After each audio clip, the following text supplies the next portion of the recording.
நமது மரியாதைக்குரிய அன்பிற்கும் பாசத்திற்கும் உரிய நம்மில் ஒருவரான செய்தி விளம்பரம், தமிழ் வளர்ச்சித்துறை மற்றும் பள்ளி கல்வித்துறை அமைச்சர் மாண்புமிகு திரு ராஜ்மோகன் அவர்களை வருக வருக என்று உங்கள் பரத்த கையோசையோடு வரவேற்கிறோம். 1958 தமிழ் திரையுலகில் புரட்சித் தலைவர் எம்ஜிஆர் நடித்து வெளிவந்த நாடோடி மன்னன் படம் மூலம் PRO என்ற தொழில் தொடங்கப்பட்டது. 2008 50 வருட பொன்விழா கொண்டாடினோம். இண்டஸ்ட்ரியில் உள்ள அனைத்து சங்கங்களும் கலந்து கொண்டு வாழ்த்தினார்கள். 19 வருடங்கள் கடந்ததை அடுத்து இன்று அனைத்து சங்கங்களும் கலந்து கொண்டு சிறப்பிப்பது எங்கள் தென்னிந்திய திரைப்பட பத்திரிகை தொடர்பாளர் யூனியனுக்கு கிடைத்திருக்கும் மிகப்பெரிய அங்கீகாரமாகும். பத்திரிகையாளர்களையும் தொலைக்காட்சி தோழர்களையும் இணையதள நண்பர்களையும் புகைப்பட கலைஞர்களையும் வருக வருக என்று வரவேற்கிறோம். தயாரிப்பாளர்களான திரையுலக பிரம்மாக்களையும் இயக்குநர்களையும் தயாரிப்பாளர் சங்கம், சேம்பர், நடப்பு தயாரிப்பாளர் சங்கம், சின்னத்திரை இயக்குனர் சங்க தலைவர் ஹரிராஜன் உட்பட அனைவரையும் வரவேற்கிறோம். பெப்சி தலைவர் திரு RK செல்வமணி, செயலாளர் திரு சுவாமிநாதன் இருவரையும் வரவேற்கிறோம். தயாரிப்பு நிர்வாகிகள் சங்க நிர்வாகிகளையும் வரவேற்கிறோம். எழுத்தாளர் சங்க நிர்வாகிகள் எங்கள் அழைப்பு ஏற்று இங்கு வருகை தந்ததற்கு எங்களது மனமார்ந்த நன்றியும் பாராட்டுகளையும் தெரிவித்துக் கொள்கிறோம். திரையுலகில் எங்களது பணியை மீடியாக்களும் பத்திரிகை உலகிற்கும் ஏணியாய் தோணியாய் பாலமாய் இருந்து நாங்கள் வேலை செய்கிறோம். ஏணி தோணி பாலம் மிக உறுதியாக இருந்தால்தான் திரையுலகமும் பத்திரிகை உலகமும் மீடியா உலகம் நேர்த்தியாய் பயணிக்க முடியும்.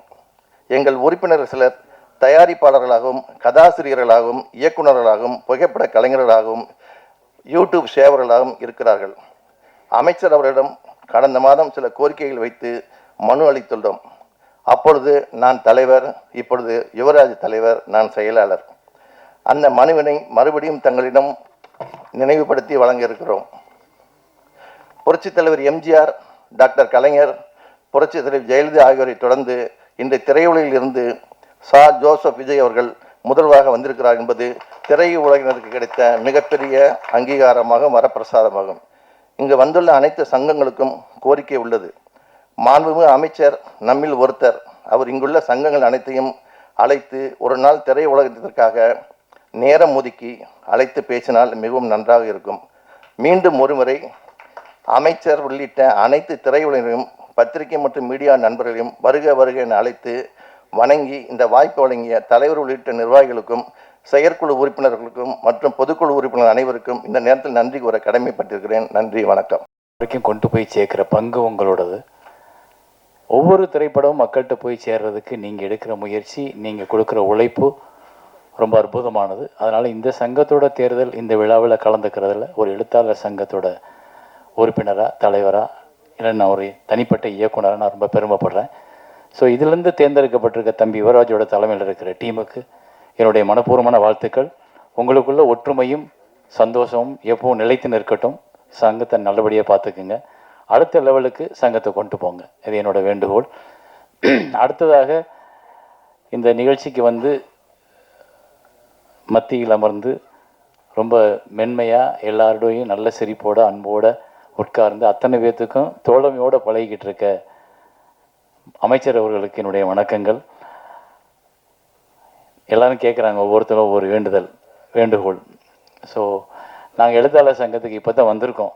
எங்களோட குழு எங்களோட பொறுப்பை ஏற்று ஒன்று ஒன்றா பார்த்துக்கிட்டு இருக்கோம். எங்களுக்கும் சில கோரிக்கைகள் இருக்குது. ஆனால் அதை நாங்கள் சுயநலமாக இங்கே கேட்காம உங்கள்கிட்ட வந்து நேரடியாக கேட்டுக்கிறோம். அப்புறம் இங்கே பொதுவாக கேட்க வேண்டியது என்னென்னா, திரைத்துறையில் நிறைய பிரச்சனைகள் இருக்குது. நீங்கள் பார்க்கும்போது நாங்கள் எல்லோரும் சிரிச்சுக்கிட்டு இருக்கோம். ஆனால் தனியாக வீட்டுக்கு போய் உட்காந்தா ஒவ்வொருத்தரும் ஏதோ ஒரு யோசனையில் மூழ்கிக்கிட்டு இருப்போம்.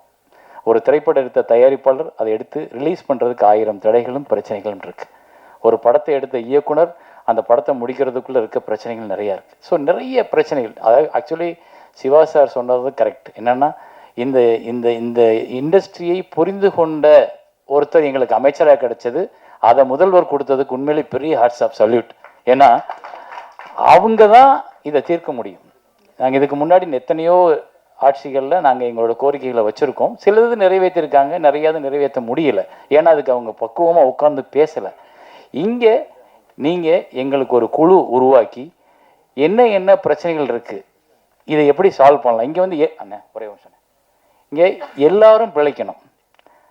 படம் ப்ரொடியூஸ் பண்ணும்போதே நாங்கள் வரி கட்டிடுறோம். ஆர்டிஸ்ட்லேருந்து நம்ம லொக்கேஷன்லேருந்து எல்லாத்துக்கும் வரியை கொடுத்துட்றோம். ஆனால் அந்த படத்தை ரிலீஸ் பண்ணுறதுக்கே தடுமாறும் பொழுது வரி அரசாங்கத்திற்கு போயிடுது. ஆனால் அதை எடுத்த தயாரிப்பாளரோ எடுத்த இயக்குனரோ தேங்கி நிற்கும் போது அவனுக்கு வாழ்க்கை யார் கொடுக்கறது? அப்படின்றப்போ இங்கே பிறந்த ஒவ்வொருத்தனுக்கும் வாழ உரிமை இருக்குது. அப்போ அந்த வாழ உரிமையை ஏற்படுத்தி கொடு அப்படின்னு தான் அரசாங்கத்திட்ட நாங்கள் எங்களோட வரியை செலுத்தி ஒரு சல்யூட் அடிக்கிறோம். அதுக்கு எங்களுக்கு ஒரு வாழ்க்கை வேணும் அப்படின்னா எல்லாரும் பிழைப்பதற்கான வழியை அரசு உருவாக்குவதற்கு நீங்கள் திரைத்துறைக்கு ஒரு குழுவை உருவாக்கி அதன் மூலம் ஒரு 10 நாள் 15 நாள் எங்களோட டிஸ்கஷன் பண்ணிங்கன்னா என்னென்னலாம் இருக்குது, எப்படியெல்லாம் அதை சரி பண்ணலாம். இங்கே எப்படி எல்லாரும் சார் சொன்னார்லப்பா, ஒரு போலீஸ்காரர் வர்றாரு, வேணான்னு சொல்கிறாரு, சல்யூட் அடிக்கிறாரு, யாரும் கேட்க மாட்டாங்க போங்கன்னு சொல்லல. அதே போல் ஒரு நாள் இங்கே திரைத்துறையில் எல்லாரும் நல்லா இருக்காங்க, எல்லாரும் பிழைக்கிறாங்க, எல்லார் படம் ஓடுது, எல்லா இயக்குனரும் நல்லா இருக்காங்க, எல்லா தயாரிப்பாளர்களும் வீடு இருக்குது அப்படின்ற நிலைமை வரணும்னா அது இந்த காலகட்டத்தில் நடந்தால் தான். இந்த காலகட்டம் தான் அதுக்கு சரியான காலம். ஏன்னா எங்கள் எல்லாரோட விஷயத்தையும் உற்று நோக்கிற தெரிஞ்ச ஒவ்வொரு நாள் ஷூட்டிங்கில் என்ன பிரச்சனைன்னு தெரிஞ்ச ஒரு முதலமைச்சர் அங்கே உட்காந்துருக்கார். ஸோ அவர் மூலமாக தான் எங்களுக்கு இதில் விடிவு காலம் வரும்னு நாங்கள் நம்புகிறோம். ஒரு சாதாரண இயக்குனராக நான் அதை உங்கள்கிட்ட முன்வைக்கிறேன். இதுக்கு என்ன நீங்கள் முயற்சி எடுத்தாலும் அதில் முதல்ல கூப்பிடுறாள் என் பெயராக இருந்தால் நான் சந்தோஷப்படுவேன். நன்றி, வணக்கம். மாண்புமிகு அமைச்சர் அவர்களுக்கு வணக்கம். இங்கே இருக்கிற எல்லா பெரியவங்களுக்கும் வணக்கம். ரொம்ப சந்தோஷமாக இருக்குது இங்கே இருக்க. நாங்கள் எவ்வளோ தான் உருட்டி புரண்டு படம் எடுத்தாலும் அந்த மக்களுக்கு கொண்டு போகிறது நீங்கள் தான். உங்கள் எல்லாத்தையும் ஒரே ரூமில் பார்த்து ஒரு நன்றி சொல்லலாம் தான் எனக்கு தோணுச்சு. என்னோடய வாழ்த்துக்கள் யுவராஜுக்கும் எல்லா வின்னர்ஸ்க்கும். நான் ரொம்ப க்ளோஸ் குவார்ட்டர்ஸில் ஒரு படம் நிறைய பேர்த்தோட நான் ஒர்க் பண்ணியிருக்கேன். வந்த டைம்லேருந்து ஒரு படத்தை எப்படி மக்களுக்கு கொண்டு போகணுன்னு ட்ரை பண்ணி அந்த ப்ரெஷர் எல்லா ஃபோன் கால்ஸையும் எடுத்து எப்படி கொண்டு போகிறாங்கன்னு நான் பார்த்துருக்கேன். அது நிறையா க்ரியேட்டிவிட்டியும் நிறையா வரும். போர் தொழிலில் போய் யுவராஜ் என்ன பண்ணார் நான் பார்த்தேன். வேர்ட் ஆஃப் மவுத்னால தான் இது போகணுன்னாரு, அதே தான் நடந்தது. ஸோ பல creativity, out of the box thinking. நான் இப்போ கூட இந்த ஷாலுக்கு பதிலாக டவல் போடுறது தான் ஃபஸ்ட் டைம் பார்க்குறேன். அப்போ கூட சார் சொன்னார், அட்லீஸ்ட் இதில் ஏதாவது யூஸ் இருக்கும், ஷால்னால ஒன்றும் நடக்காது அப்படின்னு உதயகுமார் சார் சொன்னார். அதே மாதிரி அவுட் ஆஃப் த வேர்ல்டாக ஒருத்தர் பண்ணார். RS கார்த்திகேயன் சார் வந்து 3 துண்டோடு வந்தார். ஸோ இது எல்லாமே உங்களுக்கு தான் சார்ந்தது இந்த க்ரியேட்டிவிட்டி.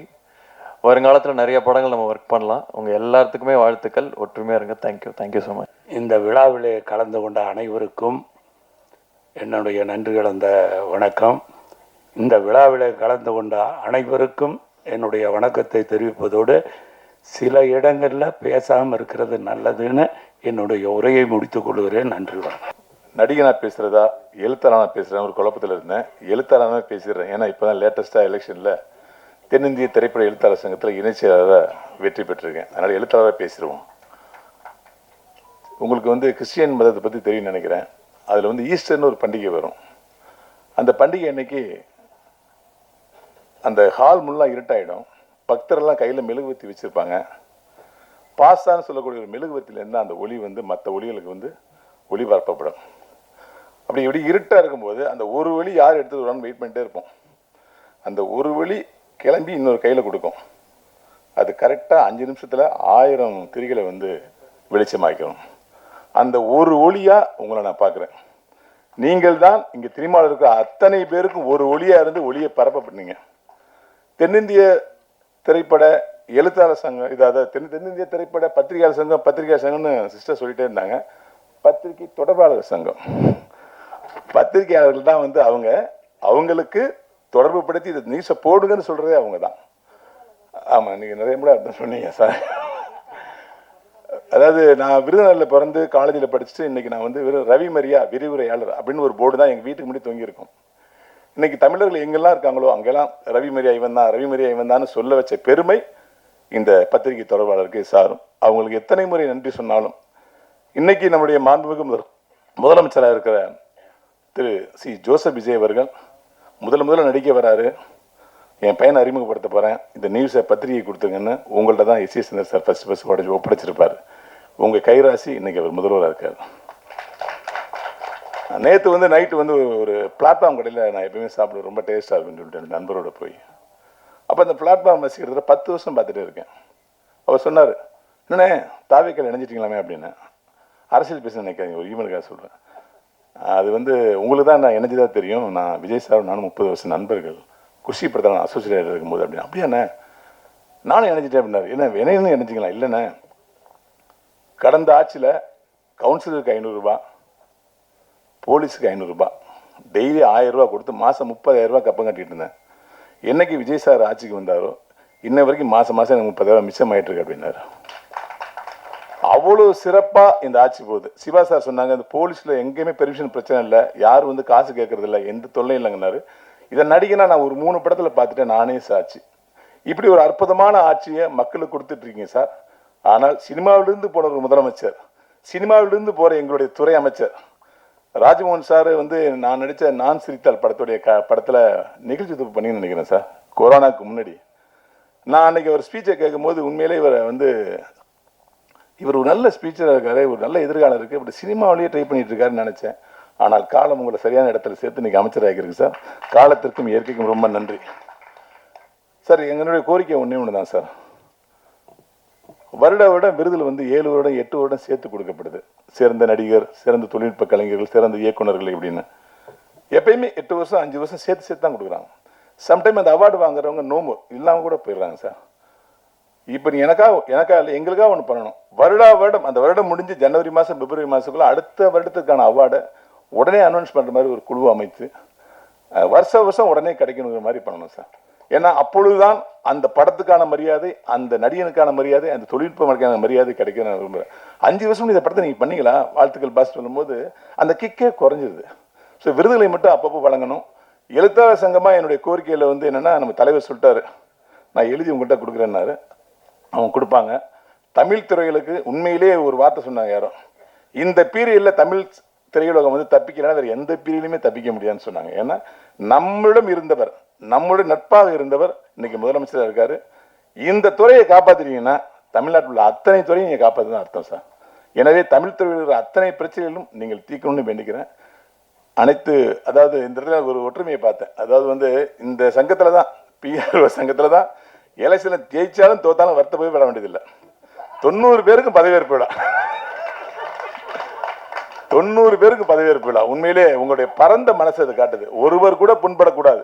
என்னுடைய ஃபர்ஸ்ட் படத்துக்கு பிஆர் வந்து மௌன ரவி என்ன, அவரை கூட்டு வந்து அவரை ஹானர் பண்ணது, பொதுக்குழு உறுப்பினராக்குனது, அமைச்சர் வந்து கீழே இறங்கி போய் அவரை வந்து நான் வரேன்னு சொல்லி ஃபோட்டோ எடுத்தது, இதெல்லாமே வந்து ரொம்ப சந்தோஷமா இருக்கு. இந்த நிகழ்வுலாம் பல வருஷம் நடக்காமல் இருந்துச்சு, இப்போ நடந்துகிட்டு இருக்கு.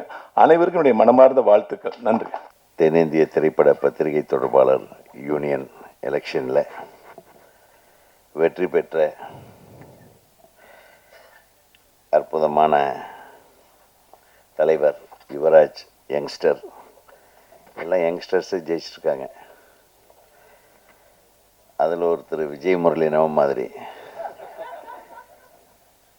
பொருளாளர் வி.கே. சுந்தர் மற்றும் இந்த அணியினர் புவனேந்திரன், சதீஷ்குமார், பாலசுப்ரமணியம், எம்பேர்லூர் திரு ஆர்.வி. உதயகுமார், கிளாமர் சத்யா, மதுரை செல்வம், மதிவொலிக்குமார், நிகில் முருகன், ராமானுஜம், நிதிஷ் ஸ்ரீராம், சதீஸ்வரன், பரணி, அப்புறம் மறைச்சிட்டாங்க அதனால் தெரியல, ஆகிய அனைத்து நல் உள்ளங்களுக்கும் வெற்றி பெற்ற உங்கள் அனைவருக்கும் எனது நல்வாழ்த்துகள். இதில் என்னென்னா, இந்த சங்கத்தை முதல்ல உருவாக்குனது யார்? டைமண்ட் பாபுவோட அப்பா இல்லையா? அதுக்காகவே ஒரு கௌரவ தலைவராக டைமண்ட் பாபு அவர்களையும் அப்புறம் சுரேஷ்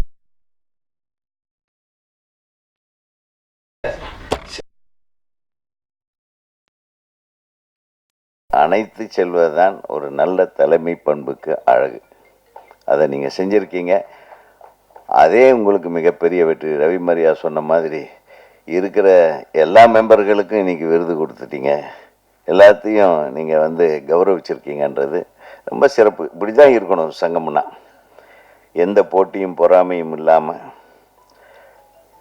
எந்த ஒரு பாகுபாடும் இல்லாமல் எடுத்த ஒரு திரைப்படத்தை மக்களிடம் கொண்டு போய் சேர்ப்பதற்காக உழைக்கிற உங்களுக்கு எனது உளமார்ந்த வாழ்த்துகள், நன்றி. ஏன்னா திரையுலகம் உள்ளவரை உங்களுக்கு நன்றி செலுத்தி கொண்டே இருக்கும். ஏன்னா நீங்கள் எப்படி கடைசி வரையிலும் சில கம்பெனி காசே கொடுக்க மாட்டாங்க, அதை மட்டும் நீங்கள் வெளியவே சொல்ல மாட்டீங்க.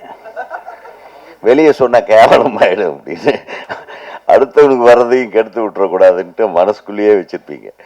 போகிறவெல்லாம் திட்டுவான், எனக்கு தெரியும். நம்ம உங்களுக்கும் எனக்கும் உள்ள தொடர்பு தான், வேறு ஒன்றும் இல்லை. ஆனால் நான் கொடுக்காம விட்டதில்லை, எங்கள் கம்பெனிலாம் கொடுக்காம. பட் இருந்தாலும் சிறப்பாக செயல்படக்கூடிய உங்களுக்கு இன்னும் மென்மேலும் இன்றைக்கி இருக்கிற சினிமா வந்து ஒரு வாரம் ஓடுற படம் 2 நாள் ஓடுற படமாக குறைந்து கொண்டிருக்கின்ற இந்த காலகட்டத்தில் பல நாள் ஓடக்கூடிய திரைப்படங்களாக மாற்றுவது எப்படி என்பதை நீங்கள் முனைப்போடு செயல்படணும். உங்கள் கையில் தான் இருக்குது. அதே மாதிரி எல்லாரும் அமைச்சர் என் அன்பு சகோதரர் ராஜ்மோகன் அவர்களுக்கு நிறைய கோரிக்கைகள் இன்னும் நிறைய இருக்குது, வந்துகிட்டே இருக்குங்க. நீங்கள் ஒன்றும் அதை பற்றி பயப்படாதீங்க. நான் முதல்ல நானும் செல்வமணி சாரும் போகும்போது அவர் சொன்னானே, உங்களுக்கு என்ன ஏதாச்சும் என்ன கேளுங்கண்ணே, அதான் சொன்னார் அவர். அதனால் செய்கிற மனப்பான்மை இருக்கிற தலைவன் இருக்கிற வரையில் நம்ம கேட்காமையே செய்வாங்க. நம்ம கேட்டாலும் அதை பற்றி கவலைப்பட மாட்டாங்க. நீங்கள் கேட்காமையே நாங்கள் செய்வோன்ற தலைமை இன்னைக்கு தமிழகத்தை ஆண்டு கொண்டிருக்கிறது. அன்பு சகோதரர், நான் தான் சொன்னேன். நான் ஒரு சின்ன விஷயத்தை சொல்கிறேன். நானும் எத்தனையோ முதல்வர்களை பார்த்துட்டேன், போய் பார்த்துருக்குறோம், க்யூவில் நின்று பார்த்துருக்கோம், பார்க்க முடியாமையும் வந்திருக்கோம். ஆனால் திரு ஜோசப் விஜய் அவர்களை பார்க்கும்போது, எனக்கு முதல்வராக பார்க்கும்போது என்னால் பேச முடியல. கண்ணே, நான் உன்னை என்னன்னு கூப்பிடுறது அப்படின்னு. உண்மையிலுமே நான் உன்னை என்ன முதல்வர்னு கூப்பிடுறதா, ஐயான்னு கூப்பிடுறதா? அவர் இளம் வயதினராக இருக்கும்போது இருந்து எனக்கு தெரியும் என்ன கண்ணே கூப்பிடுறது அப்படின்னு. இப்போ சொன்னீங்க பாரு கண்ணேன்னு, அப்படி தானே, நான் உங்கள் கண்ணு தானே, என்னை கண்ணனே கூப்பிடுங்கன்னு சொன்ன ஒரே முதல்வர் இன்றைய எளிமையான நமது முதல்வர். உண்மையிலுமே நான் அப்படியே கண் கலங்கிட்டேன். யாருங்க அப்படி சொல்லுவான்? எல்லாரும் கேட்டாங்க, என்னங்க அதிமுக விட்டு இங்கே வந்துட்டீங்கன்னாங்க. எங்கள் குடும்பத்துக்கு வந்திருக்கிறேன்னு சொன்னேன், அவ்வளோதான். ஜோசப் விஜய் அவர்கள் நமது குடும்பம், அவ்வளோதான். அவர் கூட நம்ம நிற்காம வேற எவன் யார் நிற்பான்? நம்ம எல்லாரும் நிற்கணும். அவர் 41 பேரை பலி கொடுத்துட்டு பரிதவிச்சுக்கிட்டு இருந்த காலம், அடுத்த நாளே இதே இடத்துல இதே அரங்கத்தில் அவர் மீது எத்தனையோ குற்றச்சாட்டுகள் பறந்து கொண்டிருக்கிறது. அப்பவும் நான் சொன்னேன், இந்த திரையுலகம் மட்டுமில்லை, நான் மட்டுமில்லை, அனைவரும் திரு ஜோசப் விஜய் அவர்களுடன் தான் நிற்க வேண்டும், அதுதான் நமது கடமை என்று சொன்னேன். ஸோ இறைவன் சும்மா விடலை. 2 வருஷத்தில் ஒரு கட்சி ஆரம்பித்து அது ஆட்சியை பிடித்த ஒரு சரித்திரத்தை உருவாக்கி மக்களிடத்திலே இப்படி ஒரு பேர். கோயம்புத்தூர்லேருந்து ஒருத்தர் ஃபோன் பண்ணுறாரு, பிரதர் நம்ம வருஷம் ஸ்கூலுக்கு பணம் கட்டுவோம்ல மாமூல், அது இல்லை பிரதர், எனக்கு ஃபோன் வருது, வீட்டுக்கு வருது ஃபோனு, நீங்கள் பர்மிஷன் உங்களுக்கு ரெடி, வாங்கிட்டு போங்கன்னு. அந்த மாதிரி துறைக்கு ஒரு அமைச்சர் நமது துறையிலிருந்து வந்திருக்கிறாருன்னா ராஜ்மோகன் அவர்களுக்கு வாழ்த்துகள்.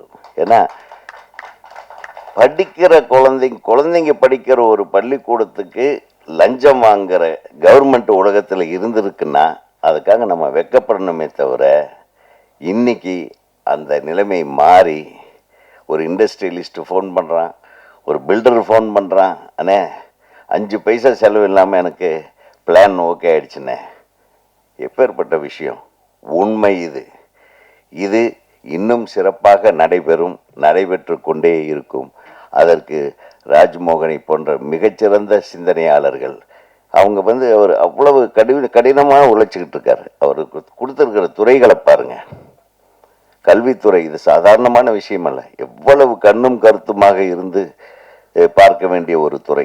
ஒவ்வொரு துறையிலும் முதலமைச்சரை இப்போ எடுத்துக்கிட்டிங்கன்னா, காலையில் அவர் எந்திரிச்சு என்ன பண்ணுறாருன்னு தெரில பாவம்.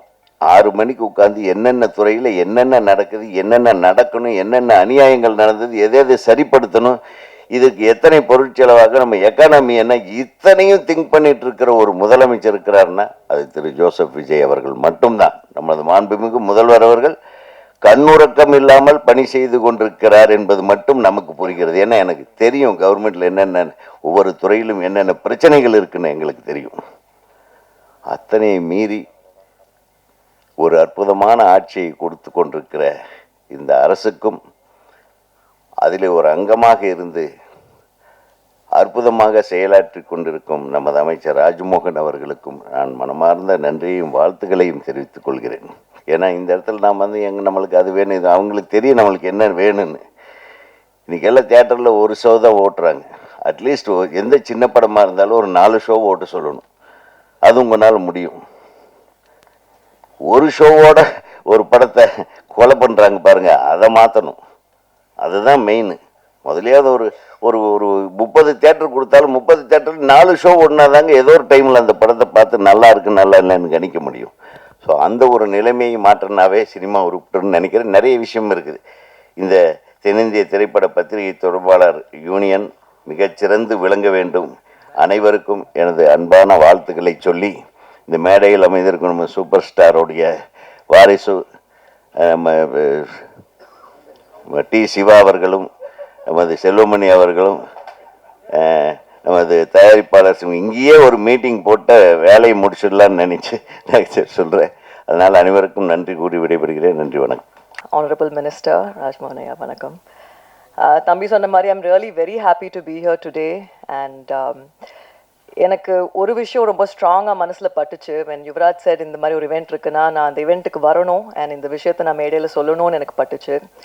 நம்ம ப்ரொடியூசர்ஸாக, ஃபில்ம் மேக்கர்ஸாக, டைரக்டர்ஸாக பெரிய பெரிய இவெண்ட்ஸ் நிறைய படத்துக்கெலாம் நம்ம நிறைய பண்ணும்போது ஆக்டர்ஸ் பற்றி நிறைய பேசுவோம், சீஃப் டெக்னீஷியன்ஸ் பற்றி நிறைய பேசுவோம், நம்மளோட எக்ஸ்பீரியன்ஸ் இந்த ஃபில்ம் பற்றி நிறைய பேசுவோம். பட் நம்ம பிஆர்ஓஸ் பண்ணுற ஒர்க்கை பற்றி நம்ம பேச மாட்டேங்கிறோம். I honestly feel PROs deserve more credit. And இது எல்லா இவெண்ட்லேயும் அந்த கிரெடிட்ன்றது தான் எல்லாருக்கும் ரொம்ப முக்கியம். அண்ட் அது பிஆர்ஓஸ் அது backbone of a film. இங்கே நிறைய சீனியர்ஸ் சொன்ன மாதிரி ஒரு படத்தை நாங்கள் நல்ல படம் எடுக்கிறது தான் எங்கள் பொறுப்பு, பட் அது மக்களுக்கு கொண்டு போய் சரியாக சேர்க்குற வேலை பிஆர்ஓஸ்து. So thank you for all the effort. And நீங்கள் வந்து படத்தோட பூஜையிலேருந்து ப்ரீ ரிலீஸ் இவெண்ட்லேருந்து ரிலீஸ் அண்ட் போஸ்ட் ரிலீஸ் வரைக்கும் ஒரு ப்ரொடியூசரோட பயணம் ஒரு படத்தில் என்னவோ அதே பயணத்தில் நீங்கள்லாம் as a பார்ட்டாக இருக்கீங்க. So we all owe you a big big big thank you. And Riyaz sir, உங்களை பற்றி ஒரு வார்த்தை சொல்லாமல் என்னால் இறங்க முடியாத ஸ்டேஜில் இருந்து 30+ இயர்ஸ் இருக்குமா சார் நம்ம family association. Thank you sir, thank you. And நிறைய பேர் நீங்கள்லாம் எங்களுக்கு ஃபேமிலி மாதிரி. And Yuvraj, congratulations. எனக்கு வித் லவ் படத்துலேருந்து தான் யுவராஜ் பழக்கம். அண்ட் கொஞ்ச நேரத்துலேயே நல்லா க்ளோஸ் ஆகிட்டோம். And I feel your most best trait, Yuvraj, is your positive energy and your smile. So keep that smile, be the same. And again, inge vandu இந்த eventல கலந்துக்கிட்டதுல I'm very very happy and thank you very much. தென்னிந்திய திரைப்பட பத்திரிகை தொடர்பாளர் சங்கத்தின் பதவி விழாவுக்கு வருகை தந்துள்ள மாண்புமிகு அமைச்சர் ராஜ்மோகன் அவர்களை நான் சொல்லும்போது அவருக்கும் சிரிப்பு இருக்கு, எனக்கு நான் இது போல தான் வந்து நம்ம சிஎம்ஐ பார்க்கும்போது சொன்னேன், சார் கனவு மாதிரியே இருக்குது சார் அப்படின்னு சொன்னேன். ஆனால் எனக்கு கூட கனவு மாதிரி தான் இருக்குது, என்னால் நம்ப முடியலன்னு. அவர்கிட்ட தான் நான் ஆயிட்டேன்னு கீழே இருக்கிற யாருக்கும் நம்ப முடிய மாட்டேங்குதானே அப்படின்னாரு. உண்மையிலே இது ஒரு கனவு தான். இந்த நிகழ்ச்சிக்கு தலைமை தாங்கியுள்ள அமைச்சர் அவர்களுக்கும் பத்திரிகை தொடர்பாளர் உறுப்பினர் அனைவருக்கும் என்னுடைய வாழ்த்துக்கள். இங்கே வந்தவர் ஒரு புது ஃபார்முலா நான் கற்றுக்கிட்டேன். எலெக்ஷனை எப்படி நடத்தணும்னு கற்றுக்கிட்டேன். இருக்கிற மெம்பர் எல்லாரையும் மேடையை இறக்கி விட்டுட்டா யாரும் ஏற்று நிற்க மாட்டாங்கிற உண்மையும் கற்றுக்கிட்டேன். அடுத்து அது ரொம்ப ஈஸியாக இருக்கும். உண்மையில் பத்திரிகை தொடர்பாளரை பொறுத்தவரைக்கும் நாங்கள் வந்து ஒரு நண்பர்கள் போல தான் படுவோம். டைமண்ட் பாபுலேருந்து, சிங்காரவேலேருந்து, மௌனரவிலேருந்து, ரியாஸ்லேருந்து நிறைய பேர் வந்து 40 வருஷம் 50 வருஷம் ஆனால் கூட அவங்க பேரோடு அவங்க நட்போடு இருக்கிற மாதிரி தான், ஒரு சகோதரர் மாதிரி தான் நாங்கள் உங்களோட பழகியிருக்கோம். அதனால் வந்தவொடனே யுவராஜ் கேட்டேன், யுவராஜ் எப்போ முடியும்னு. அண்ணா நீங்கள் வந்துட்டீங்க, வர்றது தான் உங்கள் கடமை, அனுப்புறது எங்களோட கடமை, எப்போ அனுப்புகிறோமோ அப்போ நீங்கள் போகலான்னாரு. நான் சொன்னேன், 8 மணிக்கு ஆரம்பித்தாலும் இருக்கணும், 9 மணிக்கு ஆரம்பித்தாலும் இருக்கணும், இல்லைன்னா நான் பத்திரிகை இல்லாமல் போயிடுவோம்பான்னு சொன்னேன். அந்த வகையில் வந்து ஒரு நெருக்கமான உறவோடு இருக்கிற உங்கள் சங்கம் மிக சிறப்பான ஒரு நல்ல நிலை அடையணும். அதுபோல் வந்து நான் வந்து அமைச்சர் ராஜ்மோகனுக்கு ஒரு கடங்காரன், கடன் பெற்றுக்கோன்னு சொல்லுவோம் இல்லையா, அது மாதிரி கடங்காரன். எங்களுக்கு தமிழுக்கு கொஞ்சம் கடன் கொடுக்கணும். அந்த கடனை நீங்கள் கொடுத்தீங்கன்னா அவருக்கு கடனை கொடுத்துட்டு அந்த கடனை அடிச்சுட்டு எங்கள் கோரிக்கைகளை நாங்கள் கேட்போம். அதனால் வந்து என்னென்னா ஒரே ஒரு விஷயந்தான், நான் இப்போ இதுக்கு போகும்போது செக்ரட்டரியேட் போகும்போது குவியலாக மக்கள் இருந்துகிட்டே இருந்தாங்க. அப்போ வந்து ஒரு விஷயத்த நான் சகோதரர் ராஜ்மோகன் சொல்ல விரும்புகிறேன். அதாவது அண்ணா அவர் பேரறிஞர் அண்ணா பதவி இருக்கும்போது அவர் வந்து அவருடைய சகாக்களுக்கு சொன்னாராம், இப்போ கோயிலில் வந்து நிறைய கூட்டம் கம்மியாயிடுச்சுன்னு. அவர் சொன்னாராம், இது ஒரு அளவுகோலாக எடுத்துக்கணும். என்னைக்கு கோயிலில் கூட்டம் அதிகமாகுதோ அன்னைக்கு நம்ம வீழ்ச்சியை தொடங்குதுன்னு அர்த்தம்னு சொன்னாராம். அவங்க புரியல என்னன்னு. ஏன்னா மக்கள் வந்து நம்ம மேலே நம்பிக்கை வச்சு கோயிலுக்கு போகிறத நிறுத்திட்டு நம்மக்கிட்ட வராங்க. அப்போ நம்ம அவங்களோட நம்பிக்கையை அவங்களுடைய கனவை நிறைவேற்றும்னு நினச்சி நம்மக்கிட்ட வராங்க. நம்ம மேலே நம்பிக்கையை போய்த்து கோயில்களில் எப்போ கூட்டம் அதிகமாகுதோ அப்போ அரசு மேலே நம்பிக்கை இருந்துட்டாங்கன்னு அர்த்தம். அதை ஒரு அளவுகோலாக வச்சுங்கன்னு சொன்னாங்க. அப்போ கடந்த காலகட்டங்களில் கோயில் இல்லாமல் இருந்து கோயில் குவிய ஆரம்பிச்சிடுச்சு. இன்றைக்கி நான் வந்து உங்களை பார்க்க வரும்போது உங்கள் அறையை வந்து குவிஞ்சிருக்கு, ஜனங்களால் குவிஞ்சிருக்கு. அந்த நம்பிக்கை வந்து நீங்கள் நிறைவேற்றி கொடுக்கணும் தான் எங்களுடைய. ரெண்டு நேரங்களில் அந்த கூட்டம் குறையும். ஒன்று எங்களுடைய கோரிக்கையெல்லாம் நிறைவேறும் போது, இல்லை உங்கள் மேலே நம்பிக்கை இல்லாத போது. எங்களுடைய கோரிக்கையை நீங்கள் நிறைவேற்றி அதன் மூலம் வந்து அங்கே கூட்டம் குறையணுங்கிறது தான் எங்களோட வேண்டுகோள். நிச்சயமாக தமிழ் திரைப்படத்துறையில் தயாரிப்பாளர் சங்க தலைவர் கேட்டார், எங்கள் சங்கத்துக்கு இடம் கொடுங்கன்னு. நான் கேட்குறேன், தயாரிப்பாளர்கள் வீடு விற்காத ஒரு சூழ்நிலை ஏற்படுத்துங்க, அவங்க சங்கத்தை கட்டிப்பாங்க. இன்றைக்கி வந்து ஒரு இண்டஸ்ட்ரியில் வந்து பல பேர் என்ன நினைக்கிறாங்க, சினிமாக்காரங்களுக்கு வந்து ஏதோ கவர்மெண்ட் கொடுத்துருச்சுன்னு சார். ஒரு உண்மையை நான் அந்த மேடையில் சொல்கிறேன். போன வருஷம் எங்களுடைய வருமானம், அதாவது எங்கள் மூலம் வந்து வந்த வருமானம் வந்து 3000 கோடி ரூபாய். அந்த 3000 கோடி ரூபாய்க்கு நாங்கள் கட்டின ஜிஎஸ்டி 540 கோடி ரூபாய் நாங்கள் கட்டியிருக்கோம். நாங்கள் சும்மா உங்ககிட்ட கேட்கல, இந்த அரசாங்ககிட்ட சும்மா கேட்கல. ஆனால் இது வரைக்கும் அரசாங்கம் எதுவுமே பண்ணலை. உண்மையை இந்த மேடையில் உறக்க சொல்வேன், எங்களுக்கு எதுவும் பண்ணல. ஒரு படத்துக்கு 7 லட்சம் ரூபாய் வந்து ஒரு கொடுப்பாங்க, அதுக்கு ஒரு 50 படத்துக்கு கொடுப்பாங்க. அது வந்து எவ்வளோ வரும்னா ஒரு 3 கோடி வரும். அதுபோல் ஒரு விருது நிகழ்ச்சி வரும், ஒரு 5 பவுனில் மாலை போடும். இந்த ஜனங்க என்ன நினைக்கிறாங்க, சினிமாக்காரன் கொடுத்துட்டாங்க. சினிமாக்காரனுக்கு இந்த அரசாங்கம் எதுவுமே கொடுக்கல. ஒரு 100 ஏக்கர் இடம் எங்களுக்கு கொடுத்துருக்காங்க ஒரு 15 வருஷத்துக்கு முன்னாடி. அதில் வீடு கட்டுறதுக்கு உண்டான முயற்சியை நாங்கள் பண்ணிகிட்டே இருக்கோம். அதனால் ஒரு வருஷத்துக்கும் இன்றைக்கி நான் போன வருஷம் 540 கோடி கொடுத்தோன்னா இந்த வருஷம் 4000 கோடி அந்த ஆண்டு வருமானம். அப்போ அதை நீங்கள் கணக்கு போட்டுங்க. அப்போ நீங்கள் வந்து எங்களுக்கு பண்ண போகிற செலவு வந்து ஒரு 100 கோடியிலேருந்து 150 கோடி பண்ணிங்கன்னா அதுவே மிகப்பெரிய விஷயமா இருக்கும். இன்னொரு அளவுகோல் நீங்கள் எடுத்துக்கலாம். என்னைக்கு வந்து திரைப்படத்துறையில் அரசாங்கங்கள் மேலே வந்து அதிருப்தி ஏற்படுதோ அப்போல்லாம் ஆட்சி மாற்றம் நிகழ்ந்துகிட்டே இருக்குது. இதை நான் வந்து ஒரு இதுவாக சொல்லலை, நீங்கள் எப்போனாலும் பார்த்துங்க. எங்களால் வெளியே சொல்ல முடியாது, ஆனால் எங்கள் மனசு குமுறிட்டே இருக்கும். எங்களோட குமுறல் எப்போ ஆரம்பிக்குதோ அப்போ இப்போ எங்களை பொறுத்த வரைக்கும் ஒரு சந்தோஷமான சூழ்நிலை இருக்குது. இப்போ நாங்கள் உங்கள்கிட்ட கேட்குறதுலாம் வந்து ஒரு பெரிய இதில் நான் சார் கூட சொன்னேன், சிஎம் சார் கூட, சார் என்ன ஒன்றும் வேணாம் சார், வந்து ஊழலற்ற ஒரு அரசு, லஞ்சமற்ற நிர்வாகம், பாதுகாப்பான சமுதாயம், இது கொடுங்க. என் பொண்ணு வந்து வெளியே போகிற 12 மணிக்கு வெளியே போகிறா, 10 மணிக்கு வெளியே போகிறா, 6 மணிக்கு வெளியே போகிறா, என் குழந்தை வந்து 3 வயசு குழந்தை வெளியே போகுது. இதெல்லாம் பாதுகாப்பாக நாங்கள் இருக்கிற ஒரு சமுதாயம். இன்றைக்கி வந்து உண்மையிலே கனவு மாதிரி இருக்குது. இந்த லஞ்சங்கிறது வந்து வாங்குறவங்களாம் கொஞ்சம் பயந்து இருக்காங்க. அந்த கனவு மெய்ப்பட வேண்டும். அதுதான் இப்போ நீங்கள் வந்து எங்களுக்கு பண்ண வேண்டிய விஷயம் வந்து அந்த கனவு மெய்ப்பட்டுச்சுன்னா வேறு ஒன்றுமே வேண்டாம். எங்களுக்கு நீங்கள் 1000 ரூபா கொடுக்க வேண்டாம், சிலிண்டர் கேஸ் கொடுக்க வேண்டாம், எல்லாத்தையும் நாங்கள் பார்த்துப்போம். எங்ககிட்ட இருந்து லட்சக்கணக்கில் நீங்கள் கொள்ளையடிச்சிட்டு எங்களுக்கு 100 ரூபா 1000 ரூபா கொடுத்துக்கிட்டு இருக்க நிலை இல்லாமல் நாங்கள் காப்பாற்றி கொடுத்த திறமை இருக்குது. தமிழ்நாட்டை பொறுத்த வரைக்கும் யார்கிட்டையும் கையேந்த வேண்டிய சூழ்நிலை இல்லாதது தான் இந்த தமிழ்நாட்டு மக்கள் இருக்காங்க. என்னன்னா எங்களுக்கு முறைப்படியான ஒரு அரசாங்கம் இருந்தால் போதும், அதை கொடுப்பாங்கங்கிற ஒரு நம்பிக்கையை இன்னைக்கு வந்து இந்த அரசாங்கம் ஏற்படுத்தியிருக்கு. அதுதான் வந்து ஒரு புதிய கனவு. தமிழ்நாட்டை வந்து ஒரு யுவராஜாவும் தென்னிந்திய பத்திரிகை பால்க்கு ஒரு யுவராஜாவும் வந்திருக்காங்க தான் நல்ல நேரமாக நினைக்கிறேன். தமிழ்நாட்டுக்கும் நல்ல நேரம், இந்த சங்கத்துக்கும் நல்ல நேரம். அதை பொறுத்தவரையில் எங்களுக்கு ஒன்று நீங்கள் பண்ணிங்கன்னா நல்லாயிருக்கும். என்னென்னா ஒரு ஸ்ட்ரக்சர் பண்ணி கொடுத்துருங்க, எங்கள் திரைப்படத்துறையை ஒரு ஸ்ட்ரக்சர் பண்ணி கொடுத்துருங்க. ஒரு தமிழ்நாடு ஃபிலிம் டெவலப்மெண்ட் கார்பரேஷன், ஒரு அரசு கீழே ஒரு அரசு IAS அதிகாரி கீழே அந்த துறையும் போது இங்கே தலைக்கு பெருதணும்னு இருக்கும். அது வல்லாலாம் வந்து ஒரு சிண்டிகேட் பண்ணிக்கிட்டு சின்ன ஆட்களை வாழ முடியாத ஒரு சூழ்நிலை இருக்கும். எல்லா துறையிலும் வந்து ஒரு ஃபிஷர்மேனை வச்சுங்க, நீங்கள் கட்டுமரத்தில் போகிறவங்க ஒரு வரைக்கும் இருக்கலாம், கட்டுமரத்தில் போகிறவங்க எங்கே மீன் பிடிக்கலாம், பெரும் கப்பலில் போகிறவங்க எங்கே மீன் பிடிக்கலான்னு இருக்கும். ஆனால் இங்கே வந்து சைக்கிளில் போகிறவனுக்கு ஒரு பார்த்துருக்கு, காரில் போகிறவனுக்கு பார்த்துருக்கு, பஸ்ஸில் போகிற பெரும் பார்த்துருக்கு. ஆனால் திரைப்படத்துறையில் சின்ன தயாரிப்பாளர்கள் சின்ன திரைப்படங்கள் வாழ்வதற்கான ஒரு சூழ்நிலையே இல்லாமல் பெரிய திரைப்படங்கள் மொத்தத்தையும் கபலீகரம் பண்ணுங்க சூழ்நிலை. பெரிய திரைப்படங்கள் வரணும், ஆனால் சின்ன திரைப்படங்கள் வாழ்வதற்கான ஒரு சூழ்நிலை ஏற்படுத்தினாதான் தமிழ் கலாச்சாரம் தமிழர் பண்பாடு எந்த படங்கள் வளரும்னா தமிழ் திரைப்படங்கள் சின்ன திரைப்படங்கள் மட்டும்தான் வளரும்.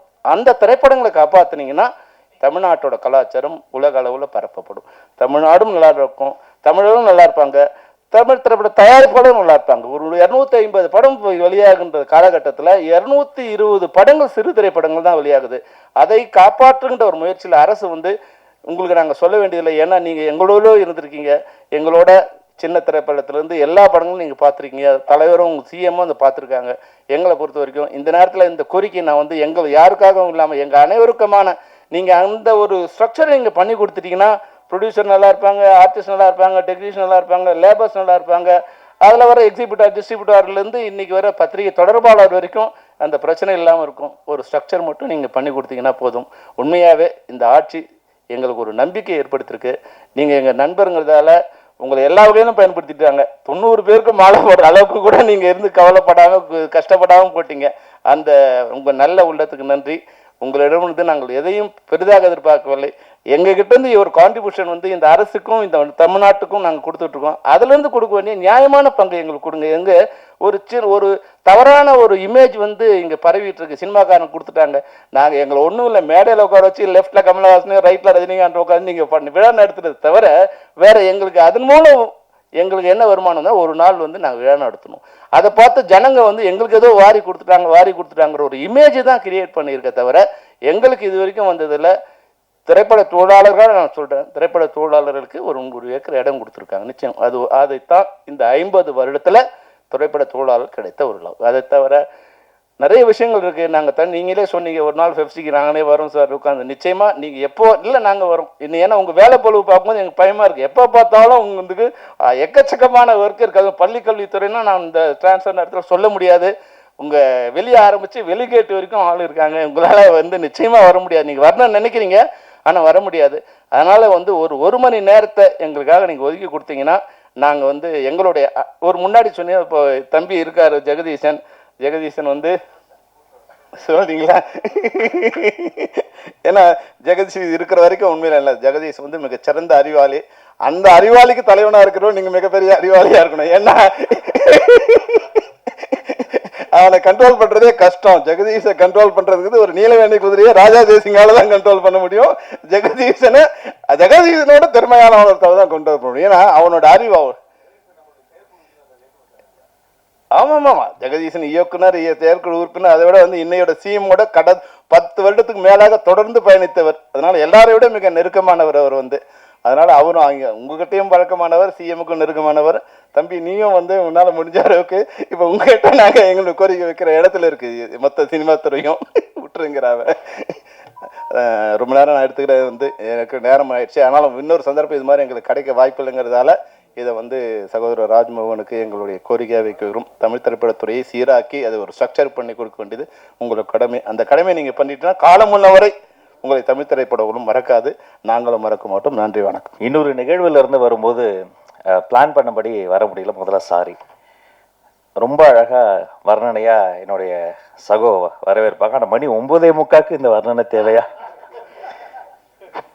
இந்த உலகத்தோடு ஒரு உறவு பாலமாய் தமிழ் சினிமாவை இந்த கலைத்துறை இணைக்கக்கூடிய அத்தனை சினிமா துறையினுடைய இந்த சினிமா பத்திரிகையாளர்களுக்கும் பத்திரிகை தொடர்பாளர்களுக்கும் நான் தலைவணங்குகிறேன். நெஞ்சம் நிறைந்த வாழ்த்துக்கள், வணக்கங்கள். நீங்களாம் நல்லா இருக்கணும்.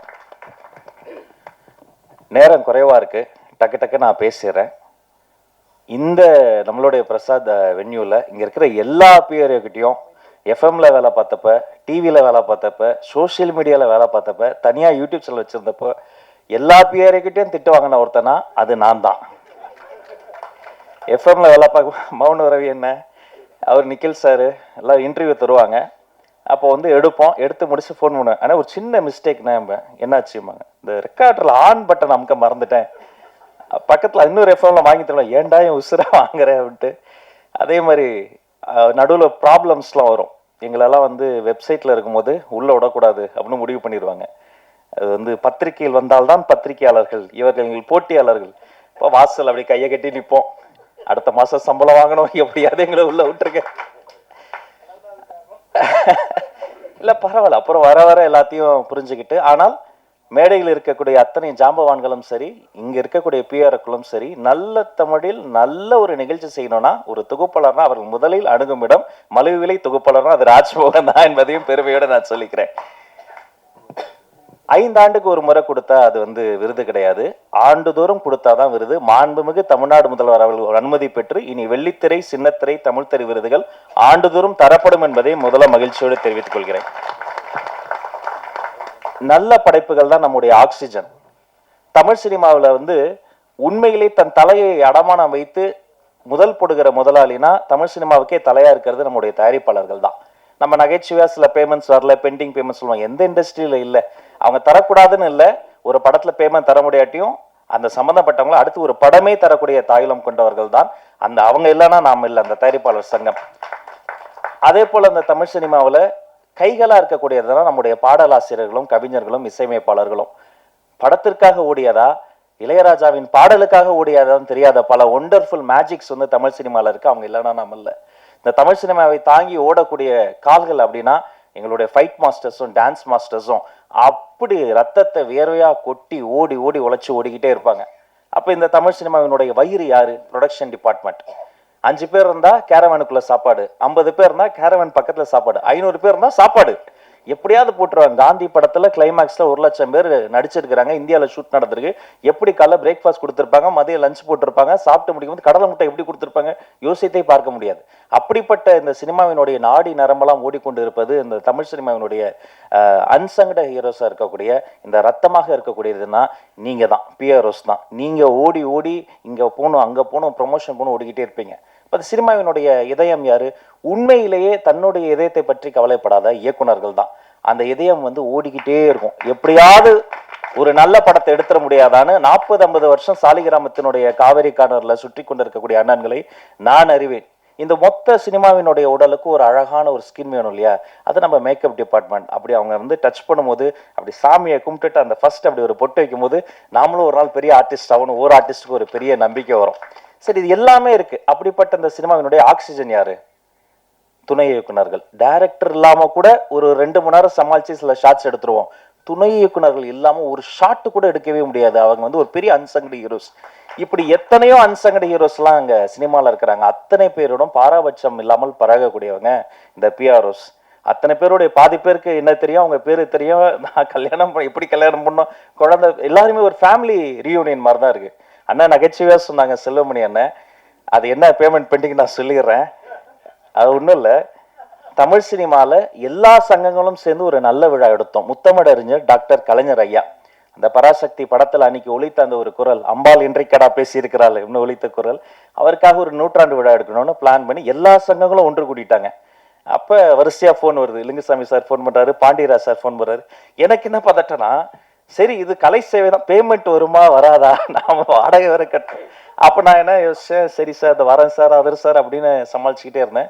திடீர்னு ஒரு பிஆர்ஓ ஃபோன் பண்ணாரு. அண்ணே ஒரு நிமிஷம் உங்ககிட்ட செல்வமணி சார் பேசுகிறோன்ட்டார். எடுத்தோடனே ஹலோ அப்படின்னாரு. கிளம்பிட்டானே, இந்த கிரீன் பார்க் நோக்கி வந்துகிட்டு இருக்கேன், பக்கத்தில் வந்துட்டானே. வந்து அந்த 1 மாத காலம் உழைத்து யாருமே எனக்கு தெரிஞ்சு வீட்டுக்கு போகல. அவர் பாண்டியராஜ் சார் எல்லாருமே தயாரிப்பாளர்கள் அதில் ஒர்க் பண்ணவங்க எங்க முன்னாடி அன்சங்கடிக்கிற அத்தனை பேர் ஸ்கிரிப்ட் எழுதி தள்ளி எல்லாரையும் அங்கே மேடையில் ட்ரெயினே கொண்டு வந்துட்டோம். சூப்பர் ஸ்டார் ரஜினி சார் வந்திருந்தாங்க, இப்போ ஒரு கமல் சார், மொத்த சினிமாவை அவங்க கொண்டு வந்து கொட்டி இப்படிப்பட்ட ஒரு மனித உழைப்பு இருக்குல்ல, எனக்கு தெரிஞ்சு இப்படி உழைக்கக்கூடிய அந்த ஒரு நேர்மையான உழைப்பு இருக்கக்கூடிய ஒரு கலைத்துறை என்று சொன்னால் அது இந்த திரையுலகம் தாங்க. இது இல்லைன்னா இவ்வளோ பெரிய உழைப்புக்கு ஒரு நடமாடும் உழைப்பாளர்கள் சிலை தான்.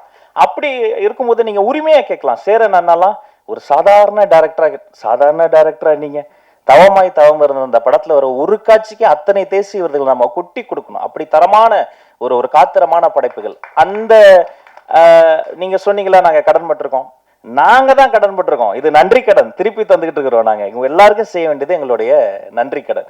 எனவே எல்லாமே அது என்னவோ மாண்புமிகு முதல்வர் அவர்களிடம் அனுமதி பெற்று ஆலோசனை செய்து எல்லாம் ஃபர்ஸ்ட் மீட்டிங்லேயே வந்து எல்லாம் முடிஞ்சு போகும். திரும்ப கூப்பிட்டார், ராஜ் அப்படின்னாரு.